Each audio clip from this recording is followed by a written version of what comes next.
Hey there everyone, welcome back to Gamevine, and my name is Dave, and we're going to get back to reviewing games, and what better game, at least in my opinion, to start back up on than Dice Masters. Now, I know I'm a little behind the times, so I want to try to steamroll this and get current, but ironically enough, we stopped right before one of my very favorite comics or themes in my life personally. I love Green Lantern. He is my favorite out of all of the comic book heroes in the world of DC. I would say Spider-Man is my favorite Marvel, but if I had to pick between the two, Green Lantern would be it for me. I've liked him since I've been in like my late teens. I picked it up, and I don't know, just the colors and the storyline. I picked it up with the Rebirth, but I went back and read a lot of it, and I got to really live the War of Light, and this is what the Dice Master set is drawing from specifically. Green Lantern has made an appearance in the DC set, the first one,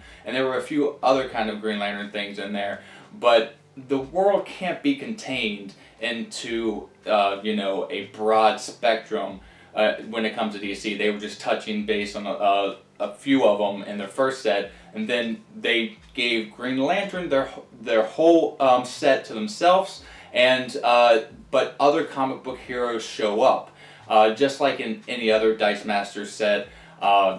Characters that might just be put in there like a shoehorn, they do that, but characters in the War of Light like Batman and Superman who wielded rings, they show up here, which I think is very interesting. So you know that I love Dice Masters, and I've now told you that I love Green Lantern. If you can't see all the memorabilia I have around me, there's tons more that's off camera that you can't see. But so I'm going to try to keep some of my bias out of this. But I'm pretty sure that this is going to get a high ranking at the very end. Whether it's one of my favorite sets or my favorite, you just have to stick around and see. Now, I'm not going to be doing a how to play tutorial of Dice Masters. If you want to check that out, we have that on the channel. One of the first videos that we did Dice Masters wise. I'm just going to be showing you the dice and what's new in the set when it comes to abilities and what the cards do. So, without further ado, let's check out War of Light Dice Masters.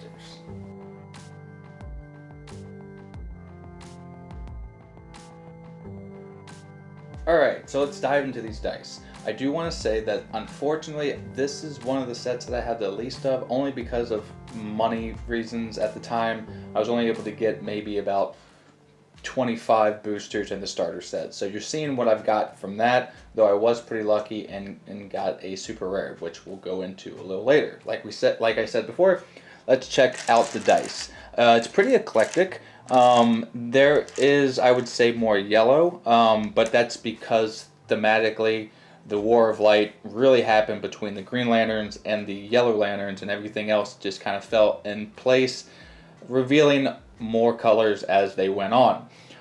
But I think it's still kind of balanced. There is some pretty cool orange ones. There are some Green Lantern ones in here. Not as many as I thought there would be, but they vary from the last set. Of course, there are like rings, but they made them gray and whatnot. Sinestro dice is pink and translucent. It's kind of hard to read, but a cool one. I think my favorite, only because, I don't know, the Orange Lanterns aren't my favorite core, but the dice and the emblem is pretty neat, so this would probably be my favorite one so far. So, those are all the dice. Now let's get into the cards. I'm going to only show you my favorite one, but know that each card has at least 2 other ones to it, if not more, and again, there are a few cards that I do not have. So, let's get into what those cards are. Alright, so we'll go into some of the basic cards that you get. Right now you're seeing a picture of what you get in the basic starter set. So you get Kyle, Guy, Hal Jordan, Sinestro, and Batman, all these characters, and then the other ones come in booster packs. So the basic ones, I'll show you about 3 of them and just glance over the imagery. The first one here we have Fighting. So for each character dice KO during the attack step this turn, your opponent must KO one of their character dice. So this is a good one to clear the board if it's like you have a small board and the opponent has like a stacked one. You can just KO all your sidekicks and he has to at least take some of them out. It's one of my favorite ones there. Stealth Ops is a good one here. This one is target character dice is considered to be level 1 and is unblockable this turn. So if you can get some powerful people that have level 1, you just like what is it? Overpower. It's one of those things that just gets past the wall of defense, and I really like that. The last one I have here is relaxing. There's Guy Gardner and the warrior in the background here. And this one is just drawing dice. Draw a dice from the bag, name a dice, draw a second dice. If the second dice was the dice that you named, you get to keep it, and draw a third die. So you're really drawing if you're lucky and you have a pretty small bag, and you can just keep on drawing dice, which is really cool. The other basic cards are pretty neat. They have some good imagery from all the comics, the core Green Lantern core comics and the War of Light. Just really neat things. The one thing that I did want to shoehorn in here that I didn't mention was the air sickness bags that people always talk about, the flimsy ones, the like wax paper ones. Normally they just did red and blue, but they actually spiced it up and made them fancy, which I'm probably going to still use my bags, but I definitely give out the picture bags to people that I'm playing if they don't have one, and it just adds to the theme. Really cool bags here. So now that we've went over the basic action cards, let's go over the character cards. So like I said, I'm only going to show you one of each character card that I have. I want to try to speed these videos up. They have been longer than I like in the past. I'm going to start with the Green Lantern Corps because there are multiple color cores in the set, and we'll go by that kind of order. This is what I'm most excited about when it comes to the War of Light. So Jade has a pretty cool card here. Well, Jade is active. The first time each turn a electric bolt character is damaged, draw a dice and add it to your prep area. So that's just adding more roll, and I always like getting more dice and rolling them. Then we have Kilowog here, gets +1 attack for each mask character die on the field, so you can build around him. He's pretty powerful, a 6/6, not huge, but definitely formidable, not that expensive. Jade is a 4/4. The next one that we have here will be Hal Jordan, and this is straight from number 0, War of Light, the introductory. That's the art. I like it, and I don't know, it's kind of a lot going on there, but it is what it is. The first one I have here, this is where it's going to come into play. There are a lot of different colors and emblems up here in this set, and the abilities are going to be like a synergy around them. So that's going to be a pattern. Hal Jordan gets +1 attack for each other Lantern, Green Lantern and Blue Lantern character on the field. So they're going to be working together, the Green and Blue Lanterns. You'll see more of that as time goes on. The next one we have is Mogo, the Planet Green Lantern. And this one here, when fielded, move all Green Lantern and Blue Lantern dice from your use pile to your prep area. Boom, rolling right there.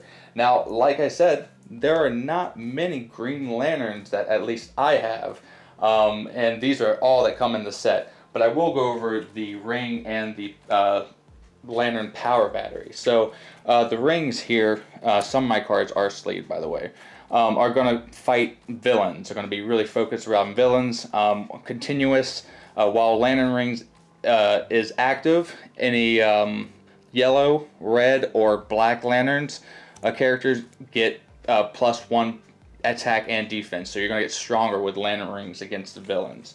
And then you got the power battery, which is kind of the same thing. This is one of my super rares that I got, and this one is, while active, your opponent must pay 1 life per character to block. So it's sapping them, and if they have a lot of sidekicks, they're going to think twice about blocking. Really cool card. Alright, so I'm not going to go straight into another Lantern Corps. I'm going to start with the Teen Titans. I don't know if Cyborg's in here, but I love having Cyborg. He has been in other sets, so there's adding more. Wonder Girl here. She is a character that, while Wonder Girl is active, prevent the first damage from each source to your level 1 character. So she's kind of like a shield kind of character, and that's pretty thematic. Then you have Starfire looking Very spicy, I guess you would say. When fielded, deal 1 damage to target opponent for each of your active Teen Titans. So that's pretty cool. Then we have Beast Boy here. I have one of him. While you have Punch in your reserve pool, Beast gets +2 attack and defense. So that's pretty cool. I mean, he can buff himself. He's a 4/4. Starfire is a 5/5. The last Teen Titan that they have in here, my favorite, I don't know, Cyborg's up there, but Raven's pretty cool. She's a really interesting character, pretty cheap, and she's a 3/5. But while Raven's active, if another Teen Titan character is KO'd, you may re-roll that die. If it's a character face, return it to play. So she's basically teleporting them back into play. Very cool. I like that there's more Teen Titans. Not enough to really build a solid deck, but maybe you could work around with what they have out as of this set.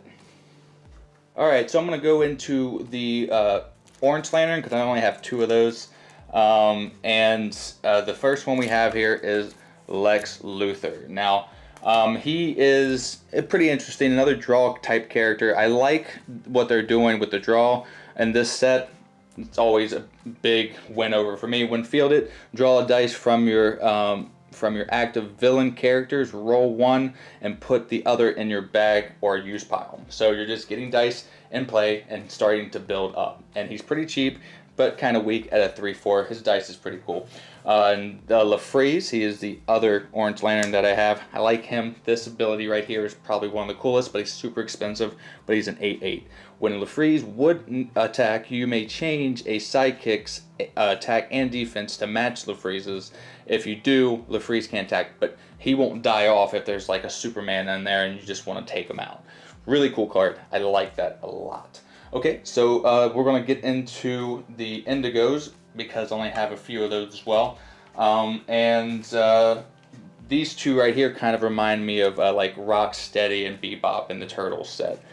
Indigo 1, while Monk is active, Indigo 1 gets +2 attack and defense, and she's a 4/5 and not that expensive, so you can get these 2 out here and build each other up. While Indigo 1 is active, Monk gets +2 attack and defense. They have other ones in there too, and they help out Indigo Lanterns, but you know, again, I'm only showing so many cards. The next one we have here is Atom. He doesn't really have any kind of synergy with the Indigos, but he is an Atom, so at the beginning of your beginning and end of your turn, you may spin up Atom, and it can't be dealt combat damage. So he's getting larger, smaller, and larger. So the last Indigo we have is John Stewart. Really cool image. I like that a lot.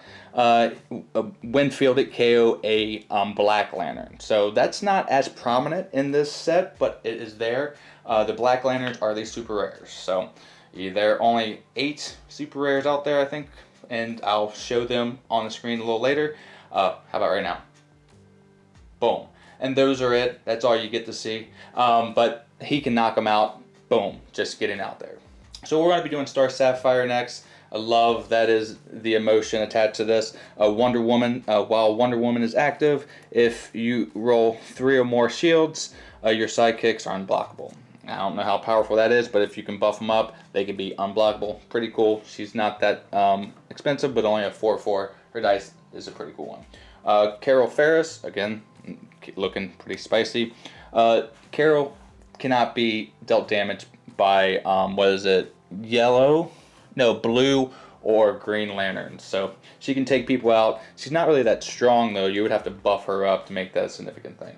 Then Mira, when fielded, move a character dice from your use pile with the purchase cost less or equal to the number of different color lanterns you control. So that's kind of a theme with the Star Sapphires. They do different color things, which is going to be apparent right here as well. When fielded, deal 1 damage to the target character for each different color lantern. I like how each core has its own thing.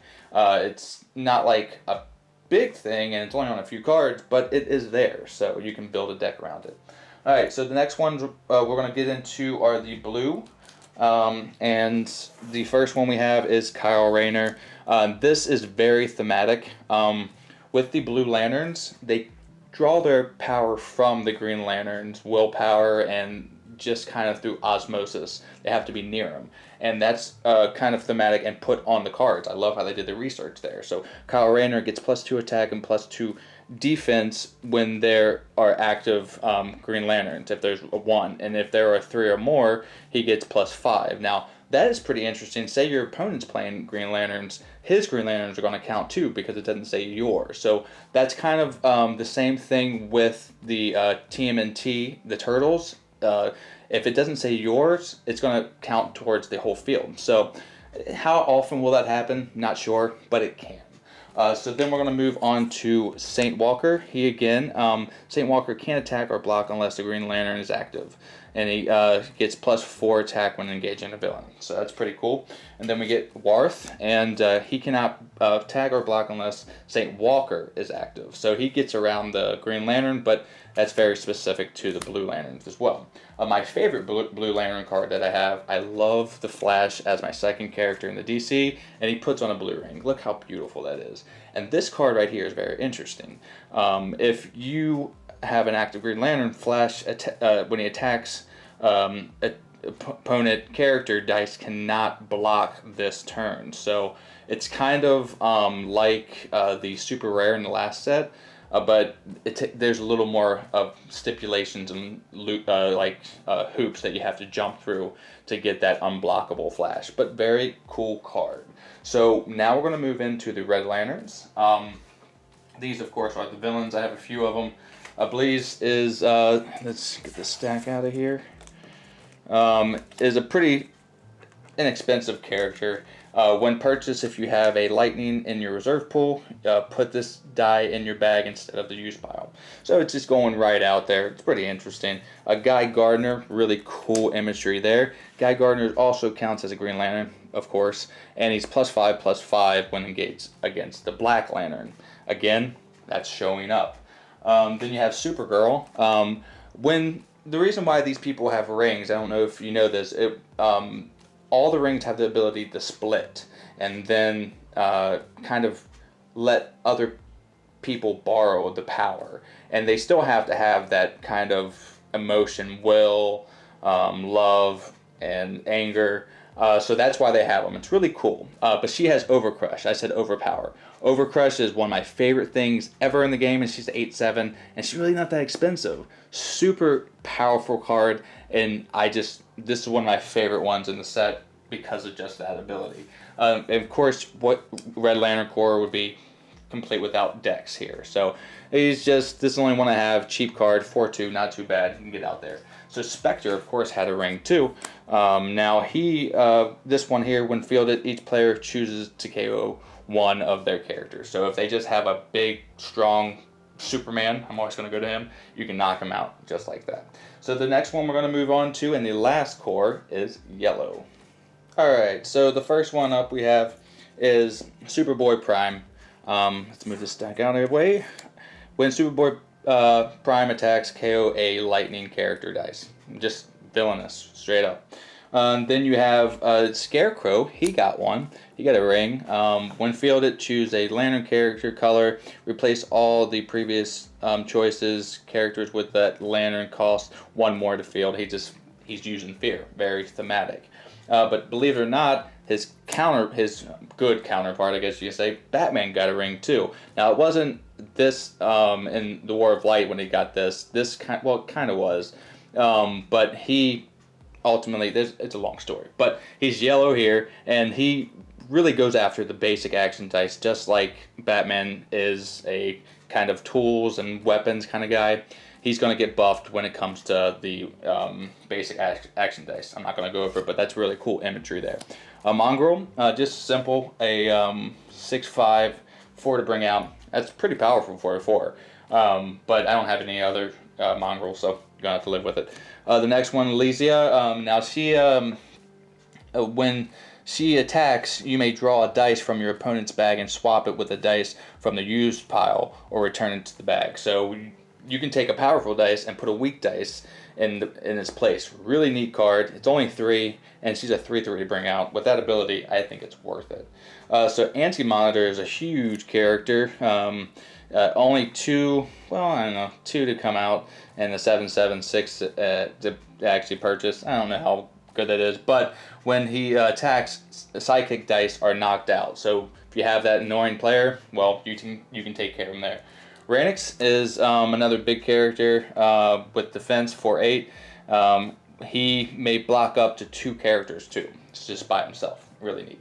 And the last lantern we have, of course, has to happen. It's called the Sinestro Core, not the yellow core, for a reason. Sinestro is KO'd. Your opponent must KO 1 of their characters with the lantern symbol. Very specific. It might not happen. Who knows? Maybe you make a night where you just play lanterns, but the yellow, the Sinestro Core is all about knocking characters out when they go or when they do something. So those are all the characters, with the exception of my last super rare. Now this is one of the Black Lanterns. I got Superman. So Winfield, of course, you knock out Superman. And this just, and each player loses life equal to the highest level of their die that they control. So it does damage coming in. He's a 9/9. Very, very powerful. His dice is pretty cool. And his global is once per turn after you reroll, you may have at least one of each energy type in your reserve pool. You gain 1 energy. So that's interesting. I would just get him out there because he's really strong. So now you've seen everything that I've owned. Now let's get to what I think about this set and see if my bias really does come out and this takes my #1 spot for Dice Masters. Let's go. Alright, so what do I actually think about this set? As you guessed it, loving both Dice Masters and Green Lantern, I personally love this set. I play Dice Masters because of the theme. I know it's just a silly dice game, but Mike Elliott and Eric Lang do a great job of researching their products and their license to bring the theme out in the text and how they power the dice. You can really see these two things, people or whatever they are, clashing because they balance it out like that.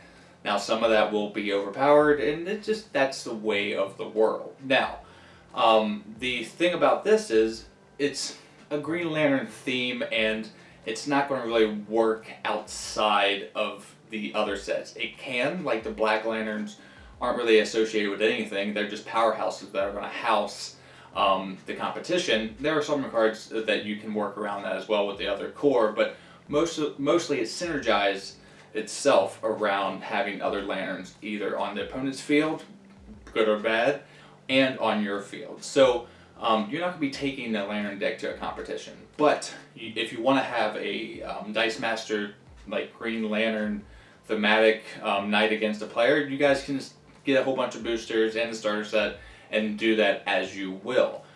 And with that being said, all the biases out of the way, that's where the game is kind of it goes to like a bit of a hiccup. Being that it doesn't integrate as well, it's not going to be a favorite for some people. There are, like I said, some cards that can be the exception to the rule. But the DC universe was more of a kind of melting pot set. This one is self-contained, kind of like the TMNT. It's boosting each other on both sides and very specific on what it takes out and how it triggers. So with that being said, I'm going to be giving the game a grade from a letter and or a percentage, and I settled on a 95. Now that isn't the highest ranked one that I have, and this would have got a 94 if it wasn't Green Lantern specific. And it's all because that synergy, you know, it's nice to have there, again, going against an opponent, and you want to have a thematic night for that. I've said a ton of times, but it's not going to work too well outside of that. And again, there are 1 or 2 sets that suffer from that, but it's not a huge thing. It's more Dice Masters and more of what I love. So I'm super excited that this set is out. I like that they revamped the bags. Very interesting, and I definitely went out and tried to buy as much as I could. I wish I could get more in the future. I may. So that's pretty much this set in a nutshell. a really good one. At least in my top 5. Thematically, probably my favorite, but again, having that synergy within itself and not being as integratable as I would like, it kind of drew it down a little bit, but not much, only 1 point away from my favorite one. So thank you so much for watching today's video. I hope it was informational, and I hope that this is something that you want to watch more of, because I'm going to start pumping out even more Dice Masters video to catch up in the near future. So thank you so much for watching. Again, if you are a repeat watcher, well, we appreciate the support. We only grow ever so much as long as you're there with us. Now, if you're new to the gang, please click like and subscribe. Again, the same is said for you. You only help us grow and do more of these reviews, unboxings, let's plays, just get bigger in general, because we love doing videos for you guys out there, and we hope that you love watching them as well. So until the next time that I see you, I've been Dave, and have a great rest of your day and a great time with all the Dice Masters that you play. You're in here on the Game Vine. I'm out, everybody. Bye. Brightest day.